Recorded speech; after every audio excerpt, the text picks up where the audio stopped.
Hey, this is Jack, and this video is called The Top 2 Attitudes That Men Love in Women. Hey, welcome to the channel. If you're new here and you haven't yet subscribed, come on, let's do it. Hit that subscribe button and then tap the bell notification so you can hear of new videos as soon as they come out. I'm a relationship coach. I release at least 2 new videos every week, and this is an awesome and growing and vibrant community. I'd love to have you as part of it. So let's get into it. What are these top 2 attitudes that men love in women? Well, the first attitude is men love women that are supportive. Right? If you think of a sort of classically feminine role archetype of the homemaker, the nurturer, the supporter, that is still something that I believe most men enjoy having in a relationship, a safe place that they can go to where they can feel supported, nourished, held, safe, able to reveal their emotions. Some of the things that as guys, obviously we're often not that good of, and we sometimes need the right context and right support in order to do those things, right? So most men enjoy feeling your support or that you're supportive towards them. And by the way, just to distinguish this right off the bat, none of this is about being a doormat, right? None of this is about being a pleaser. None of this is about elevating him to a position of superiority and denying your own needs and authentic desires. No, not that. Just in the same way that you probably appreciate feeling supported in whatever ways that feels true to you, most guys benefit from that as well. Now, here's the paradox. Attitude number 2 that most guys love is they love women that challenge them. They love women that challenge them. Love women that challenge their thinking, that broaden their horizons, that call them out on their bullshit, that make them better men, right? Most men probably don't talk about this a lot, but they actually enjoy being in relationship, kind of knowing that being in relationship makes them a better man, right? That it stops them, being selfish, that it stops them turning inwards and being withdrawn and being defended against the world, that it stops them getting into patterns of habitual thinking that don't actually serve them, right? So here's the paradox. Most men love women that both what? Challenge and support them. That both challenge and support them. Now, just to kind of dimensionalize this, to bring this into language that you may be more familiar with, another way of saying this is that men love women that aren't either high maintenance or low maintenance. That aren't high maintenance or low maintenance. So let's just unpack that a moment. If you're high maintenance, if you put that in the language of challenge and support, maybe you can work this out for yourself. What does it mean?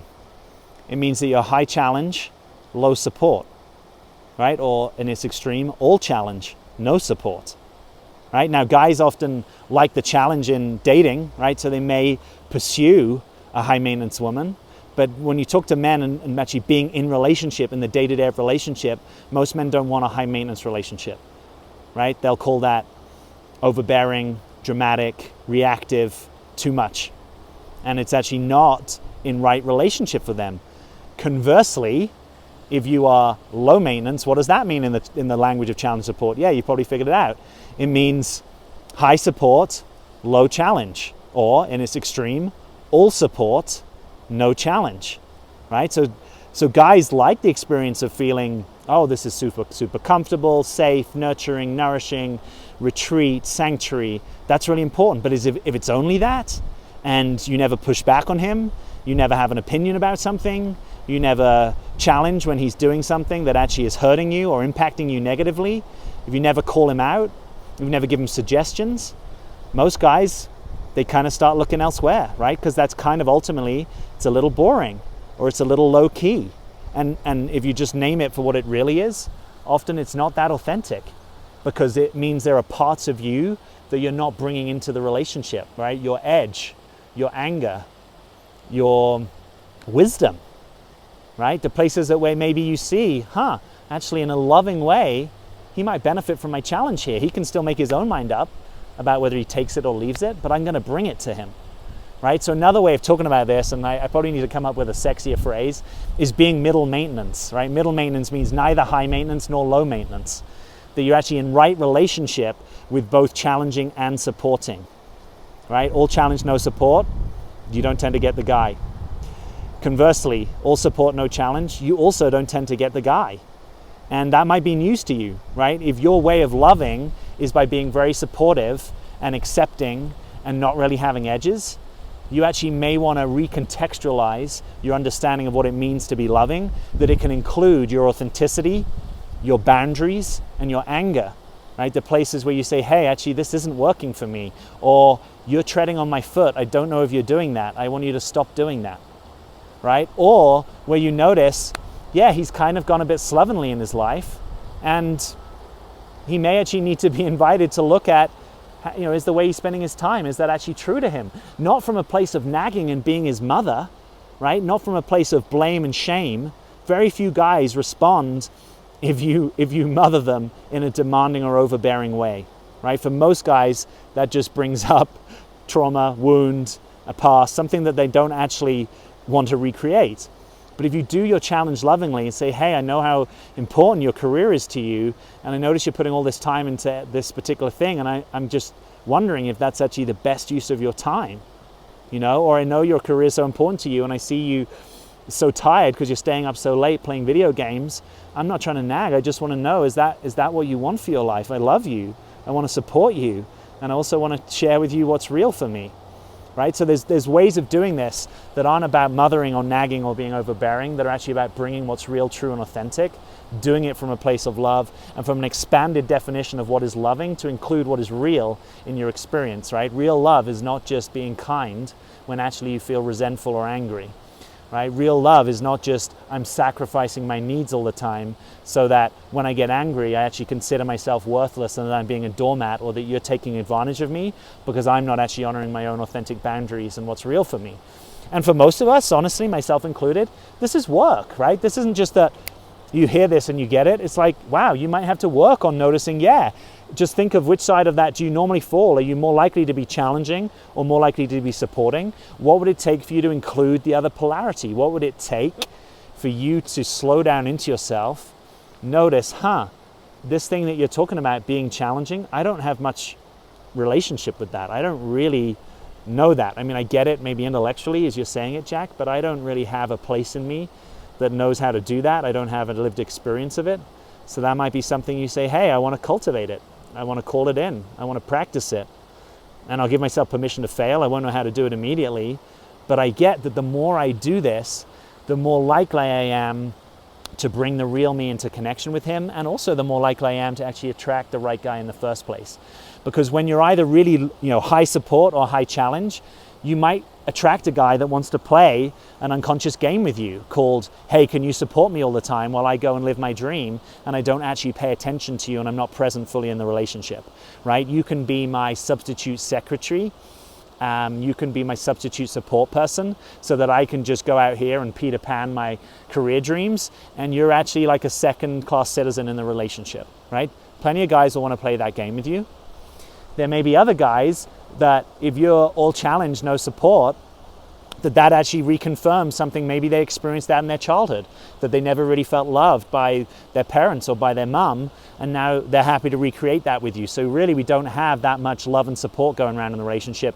We challenge each other. We're kind of like business partners, or we're kind of like gym rats where we go to the gym and we work out and we sort of grow each other, but we don't do it in a place that actually includes our tenderness and our sweetness and our vulnerability. We kind of do it from this much more masculine, challenging place. And again, we want to include that in a relationship. It's an important dimension. It's just we don't want only that. We don't want to constellate the relationship around I'll only challenge you, and you think that this is maybe we're a power couple, or maybe you see me as a high value woman because I call you on your BS and I tell you what's what. But we don't actually have the heart connection that's going to sustain us into a more real, meaningful, long-term connection. And you know what? You in this instance, the woman, don't have to be vulnerable to be in connection with this guy. I just challenge him, right? It's just kind of like, you just did reps in the gym and I want more, lift, more, higher, fuller, be bigger.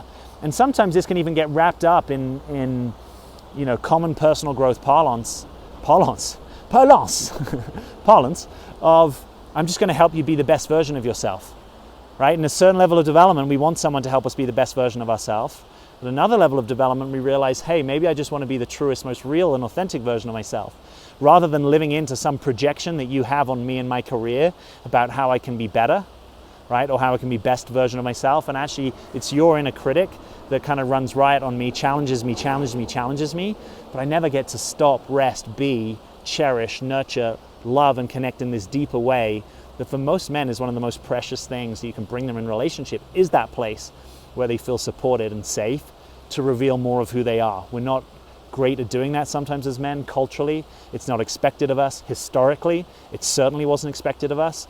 So one of the most beautiful and precious things that you can bring a man, whether he's probably articulated this to you or not, is that place where he wants to open up. Because unlike you, or in gross generalization, most men don't have other relationships that they do that in. You might do that with your bestie, or your lifelong best girlfriend or girlfriends, or your group of girlfriends that you get together with, or maybe you have it with your sister or your good coworker or your mum or your daughter, or fill in the blank. A lot of guys don't have that obvious other place. If they're not getting that in their relationship, there is a whole part of them that is probably not revealed to the world, right? So all that to say, from a place of opportunity, this might be a great thing if you notice, wow, I've been really challenging, but I don't really know how to bring in the softness. I don't really know how to open my guy up. Get curious about that.